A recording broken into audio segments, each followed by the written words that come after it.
3 बजे से लेकर 3:15 में जो सेल ऑफ आया उसकी वजह से ऑलमोस्ट 5,77,000 करोड़ वाइप आउट हो गए इंडियन स्टॉक मार्केट से। ये सेल ऑफ कोई पैनिक सेल ऑफ नहीं था, किसी रीजन से नहीं आया, ऑलमोस्ट ये एक मैकेनिकल सेल ऑफ था जो कि MSCI इंडेक्स की रीबैलेंसिंग से आया। अब इस रीबैलेंसिंग की वजह से वो ETF जो कि MSCI इंडेक्स को फॉलो करते हैं उन्हें भी रीबैलेंस करना पड़ा और उन्होंने $1 बिलियन तक की बिकवाली कर दी इंडियन स्टॉक मार्केट में। And just because of that we saw a massive sell off in just short span of time of 15 minutes. अब ये क्या हुआ, कैसे हुआ, इस पे मैं डिस्कस करूंगा, बट अभी इस वीडियो में हम बात करेंगे कि इस वीक किस तरह से बाजार ने रिएक्शन दिखाया, वो कौन से सेक्टर थे जो पॉजिटिव रहे, वो कौन से सेक्टर है जो आने वाले समय में आपको ऑब्जर्व करने चाहिए, और निफ्टी के कौन से क्रूशियल लेवल्स है। So let's begin the discussion.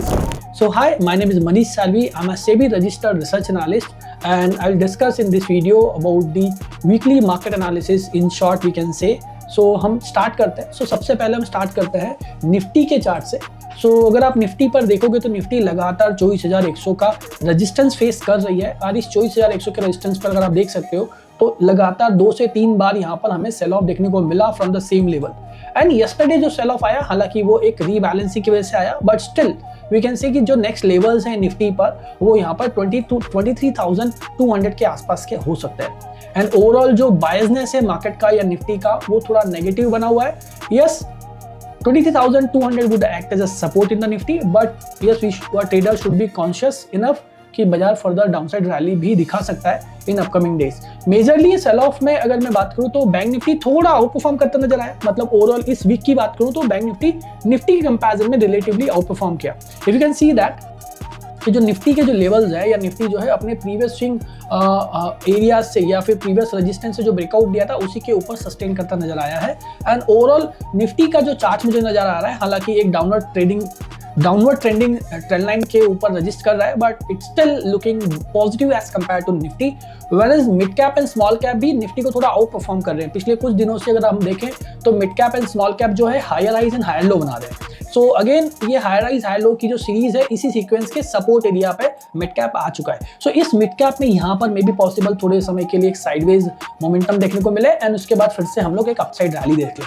And then small cap is again reacting in the similar way. और इंडिया विक्स में कल एक उछाल आया, हालांकि जो रीबैलेंसिंग की वजह से जो सेलिंग आया था उसकी वजह से प्रीमियम में उतना ज्यादा मोमेंटम देखने को नहीं मिला, because it was a mechanical selling, कोई फियर की वजह से वो सेलिंग नहीं आया था। So India VIX although reacted but options में उतना ओपन इंटरेस्ट बिल्डअप नहीं हुआ या प्रीमियम्स उतनी तेजी से नहीं बढ़ी जितनी तेजी से हमें बढ़ना चाहिए थी।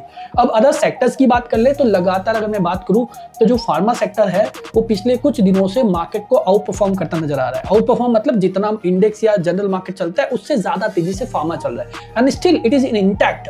अभी भी ये अपने higher highs and higher low के सीक्वेंस में इंटैक्ट है और लगातार further higher highs higher low बना सकता है। कुछ समय का बाजार में यहाँ पे हॉल्ट है, but still we are looking कि फार्मा सेक्टर में एक पॉजिटिविटी देखने को मिले।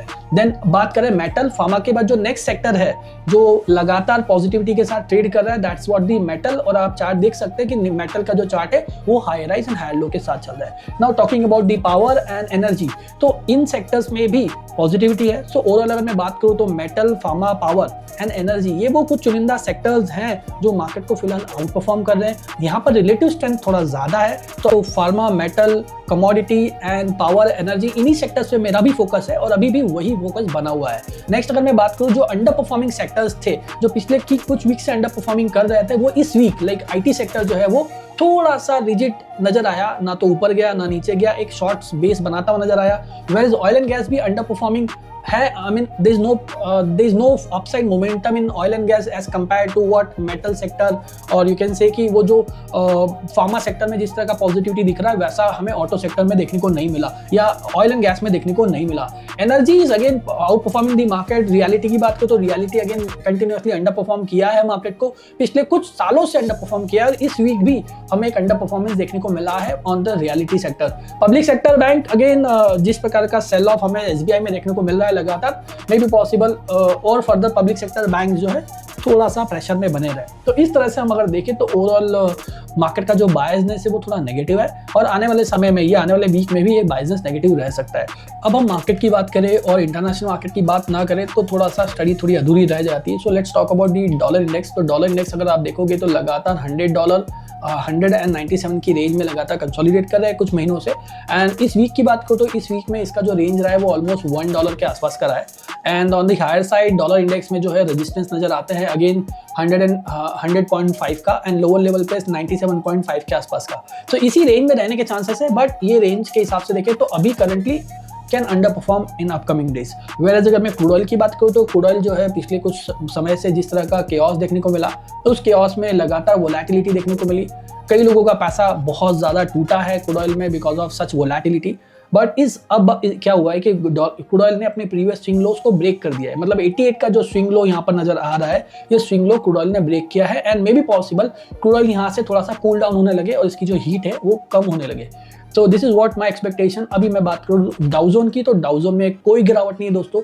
डाउजोन अपनी स्ट्रेंथ के साथ लगातार चल रहा है। मतलब ओवरऑल ग्लोबल इक्विटी मार्केट को रिप्रेजेंट करने वाला ये इंडेक्स पॉजिटिव है। मतलब ग्लोबल इक्विटी मार्केट में उतना ज़्यादा पैनिक, उतना ज़्यादा सेल ऑफ नहीं है। इवन अगर नेगेटिविटी आ भी जाए मार्केट को लेकर, तो मार्केट को अब ये जो इवेंट चल रहे हैं यूएस और ईरान और इजराइल के, इसका डर अब मार्केट को नहीं रहा है। मार्केट को पता चल चुका है कि कितना मैक्सिमम वर्स्ट केस सिनेरियो हो सकता है। So on upcoming days market उतना रिएक्ट नहीं करेगा जियोपॉलिटिकल इवेंट्स जो कि अभी केओस चल रहा है रिगार्डिंग स्टेट ऑफ हॉर्मुज को। तो मे बी पॉसिबल फर्दर हमें अपसाइड मोमेंटम देखने को मिले ऑन डाउ zone. Talking about the gold and silver, so gold and silver again getting cool down. अब ये लोअर लेवल्स पे गोल्ड जो इंटरनेशनल गोल्ड है वो $4,500 के नीचे आ चुका है एंड लगातार जो गोल्ड जो है वो lower highs and lower lows के फॉर्मेशंस के साथ है। सो फर्दर इसमें सेम कंटिन्यूटी बनी रह सकती है। Silver is more under performing as compared to gold. और अगर आप देखें तो सिल्वर में एक बेरिश सॉर्ट ऑफ पैटर्न बन रहा है and you can see I would say it is a kind of a bull trap right now. लोगों को लग रहा है कि सिल्वर यहाँ से बुलिश हो सकती है, but it is called as bull trap. और इस बुल ट्रैप में जो भी बुल्स फंस जाएंगे वो आगे चल के हो सकता है सिल्वर में डाउनसाइड रैली देखे। So this way we got an overview के मार्केट। अगर इंडियन मार्केट में बात करें तो थोड़ा सा मैकेनिकल सेलिंग की वजह से थोड़ा प्रेशर रहेगा, थोड़ा साइडवेज रहेगा बाजार एंड उसके बाद सेटल होकर रिकवरी आने के चांसेस है। Dow Jones and international charts is fantastically going upside. Crude oil getting cool down, dollar index getting bit cool down as of now. So overall scenario देखिए तो पॉजिटिविटी तो है ग्लोबल मार्केट में, but Indian market में ये positivity हो सकता है कुछ समय ले आने में।